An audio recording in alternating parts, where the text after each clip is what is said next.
And hello guys, welcome back dito sa ating YouTube channel. Panibagong araw at panibagong issue na naman yung pag-uusapan natin dito.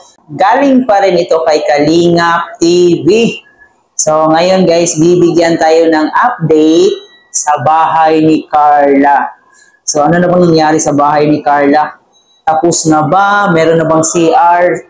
Yung kwarto ni Carla? So yan yung pag-uusapan natin at ito yung gagawa natin ng reaction video.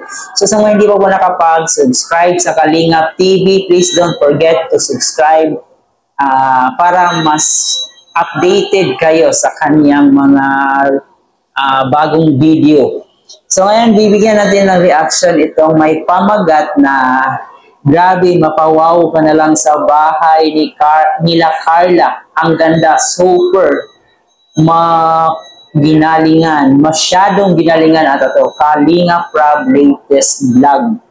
So, ito yung panunuorin natin ngayon, no? Wow, feeling kong, ito na ba yung bahay ni Carla? Kasi parang ang ganda na tingnan, super duper nice. So, alam ko, excited kayo guys na tingnan itong bagong bahay ni Carla, no?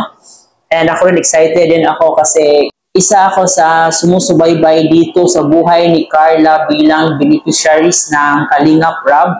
And guys, don't forget to subscribe Kalingap Rob at Kuya Val Santos sa kanilang mga channel. So alam ko excited na kayo at gusto niyo makita kung ano na ba ang nangyari sa bahay ni Carla.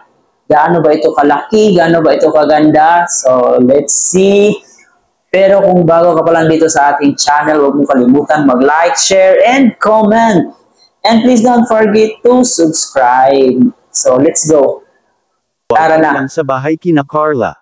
At Supermax sobrang ginaling na ng bahay nila Carla. Wow, magandang araw sa inyong lahat mga Kalingap. Hindi nyo po makalimutan na mag-like sa video na ito mga Kalingap. At paunawa tapusin muna ang kabuuhan ng video na ito mga Kalingap at para malaman ang nilalaman nito.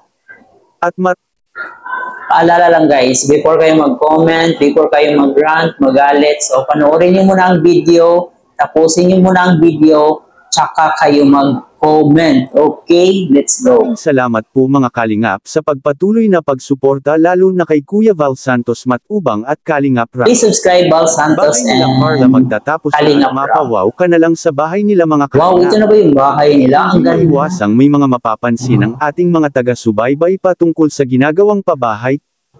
Grabe guys, ang ganda na lang bahay ni Carla. Yun na ba yun?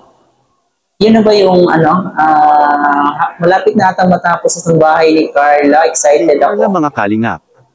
Ang unang napansin nila ay sanaan niya ay ang kwarto anya ni Carla ay palagyan sana ito ng isang CR mga Kalingap na siya lang ang makakagamit nito mga Kalingap.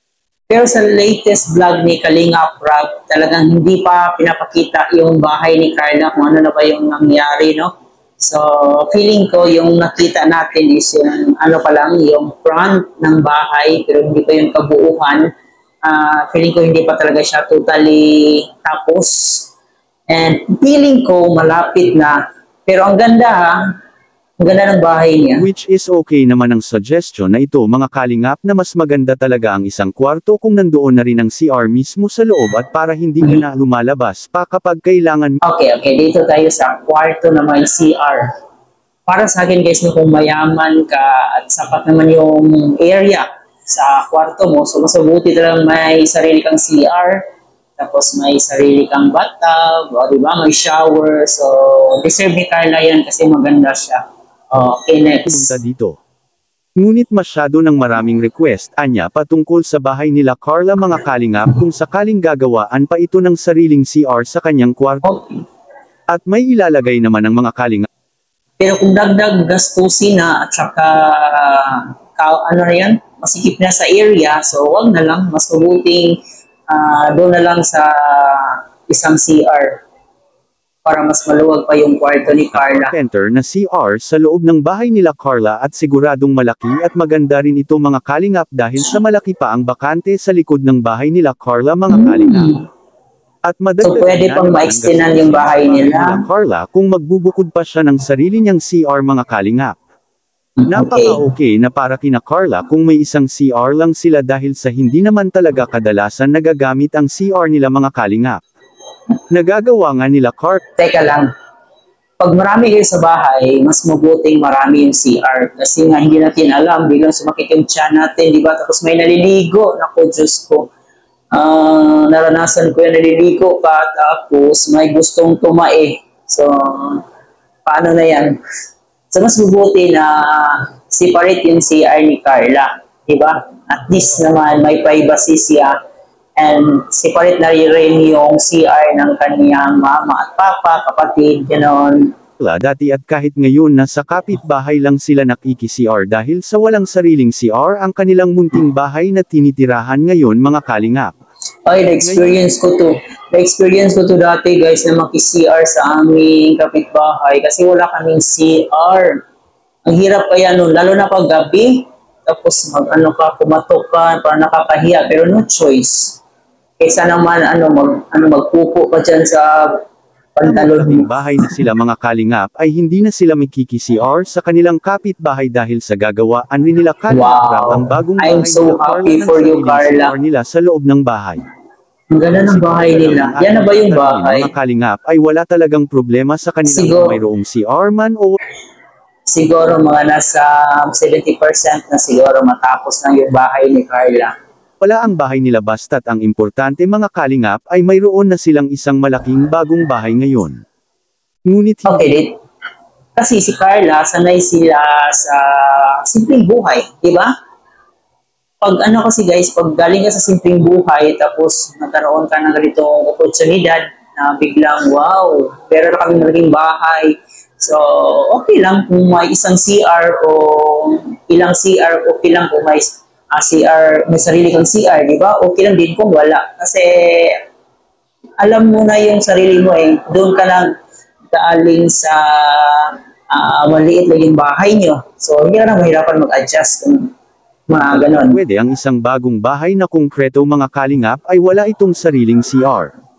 Kaya sapat na ang gagawin nila Kalingap Rab na maggawa sa mismong kusina nila Carla ang CR nila mga kalingap. At may napapansin rin ang ilan na mga ating taga-subaybay mga kalingap sa ginagawa nila Supermax sa bahay nila Carla. Napapansin ng ginagawa nila na sobrang napakabilis ng paggawa ng mga kalingap carpenter sa bahay nila. Oo nga guys, sobrang bilis kasi nung unang update, yan pa lang yung unang update oh. Tapos ngayon nalaman natin na malapit talaga siyang matapos. So napakabilis ng contractor nila, di ba? Yung panday nila siguro, yung foreman, panday, mga ganon. So, talagang ang bilis. Makikita natin na talagang pinupokus talaga nila yung trabaho nila para mapadali. Siguro, sinabi ni Kalingap Rab, ni Kuya Rab na, hey, dapat tapusin nyo agad to para malipatan na nila Carla, ng pamilya ni Carla. Dahil sa ngayon ay talaga namang malapit na itong matatapos mga kalingap. Malapit na talaga siyang matapos. Sobra talagang ginalingan nila Supermac ang ginagawa nila mga kalingap dahil silang ang paggawa nila sa pagtulong sa mga beneficiary at may halo rin itong paglingap. Kaya wala talaga akong masasabi pa tungkol sa bahay nila Carla ngayon mga kalingap kahit hindi pa ito. Tingnan nyo guys, tingnan nyo. Wow, ang ganda ng bahay ni Carla. Deserve naman yan ni Carla eh. Mabait naman siya. Tapos ng tuluyan dahil sa pagtatapos nito ay tiyak na sobrang ganda nito mga kalingap dahil sa nakahanda na ang mga gamit at mga mamahaling gamit at isa na chandelier na ilaw mga kalingap. Wow, meron chandelier. Nila Carla. At ang bahay nila. Iba talaga kung mayaman na guys na may chandelier. Ang sarap kaya ng bahay na may chandelier. Sana one day magkaroon din ako ng bahay na may chandelier. Ang pinaka first time na malakagyan ng isang chandelier mga kalingap at dahil yun sa pagmamahal ng mga supporters ni Carla mga kalingap, ito talaga ang mararanasan sa isang Kalingap Angels kung hindi lang ito magbabago ang pag-uugali. Anong masasabi niyo po tungkol dito mga kalingap? Please comment and God bless you all. Well, ang masasabi ko lang dito sana hindi magbago si Angel Carla, no? Sana maging mabuti pa rin siyang tao at makitungo. So, sana hindi lalaki yung ulo at hindi niya tatalikuran yung mga taong tumulong sa kanya. And of course, maging mabuting tao sa kapwa-tao. So, napakagaling lang kasi yung pinapangarap mo is nandito na. So, kung ako siguro si Carla, napakasaya kong tao. At talagang hindi ko pagsisisihan ang pagiging beneficiaries kay Kalinga Prab. So, maraming salamat sa mga bumubuo ng ganyang charity, no? Kalinga Prab, Bal Santos, sa buong team. So, marami silang mga natulungan and talagang nakakataba ng puso dahil may mga taong mahilig tumulong. Nakaka-inspire talaga ang buhay ni Carla, no? So, sana'y magiging masaya siya forever and ever and ever. Maraming salamat sa panonood dito sa ating reaction video. Sana nag-enjoy kayo. Please don't forget to like and share. Pwede kayong mag-comment kayo guys. Kung kayo ang tatanungin, ano yung magiging komento nyo or reaction nyo, opinion nyo tungkol sa bahay ni Carla. Please comment down below. And thank you for watching guys.